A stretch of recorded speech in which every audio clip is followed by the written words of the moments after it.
birthday to you, gracious. Ayanlola, ọmọ Awoniyi. May you have abundant grace from the Lord. It is your day. Ayanlola, ọmọ Akínbọ̀bọ́lá. Olúbàṣe ni lóore ó yẹ kí a dúpẹ́ lọ́wọ́ rẹ̀ lẹ́rù níyì tó mú ẹ rọjọ́ ìbí rẹ̀. Adá gbogbo ògo padà fẹ́ni tó lógo jọ òun ní Jésù Kristi tó mú ẹ rọjọ́ ìbí rẹ̀. Happy glorious birthday to you, gracious. Ayanlola, ọmọ Awoniyi. May you have abundant grace from the Lord. It is your day.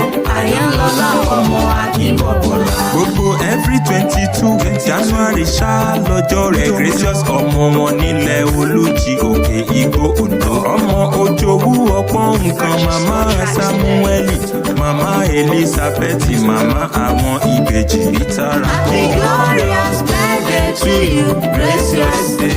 Ayanlola, ọmọ Awoniyi. May you have abundant grace from the Lord. It is your day.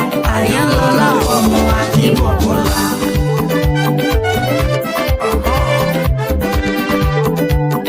Let's praise the Lord together.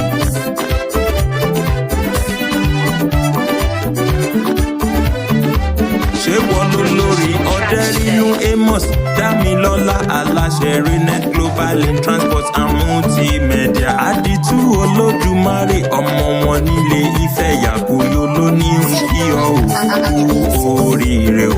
Happy glorious birthday to you, gracious. Ayanlola, ọmọ Awoniyi. May you have abundant grace from the Lord. It is your day. Ayanlola, ọmọ Akínbọ̀bọ́lá.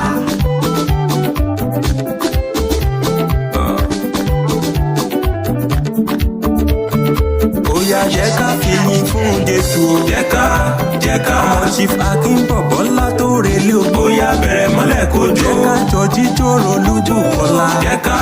Jẹ́ ká Olúbùkọ́lá mélòdì. Oya bẹ̀rẹ̀ mọ́lẹ̀ kojú. Ẹ bá mi kí ọlọ́jọ́ ìbí òní. Jẹ́ ká many happy returns. Oya bẹ̀rẹ̀ mọ́lẹ̀ kojú. Joyeux anniversaire. Jẹ́ ká longevité à toi. Oya bẹ̀rẹ̀ mọ́lẹ̀ kojú. Jìgbéságbé tó ẹdíye. Jẹ́ ká ànábàáyí sísun ètò. Oya bẹ̀rẹ̀ mọ́lẹ̀ kojú. Oyin kọ Jésù Kristi tọmẹ. Jẹ́ ká bẹ́ẹ̀ ló máa rí o. Oya bẹ̀rẹ̀ mọ́lẹ̀ kojú. And prosperity.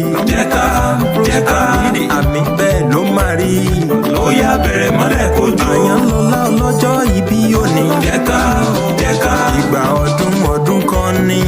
Oya bẹ̀rẹ̀ mọ́lẹ̀ kojú. Olórí Amos Oderinu. Jẹ́ ká oya mujo kó mujo. Oya bẹ̀rẹ̀ mọ́lẹ̀ kojú. Mujo dance away your sorrow. Jẹ́ ká mujo.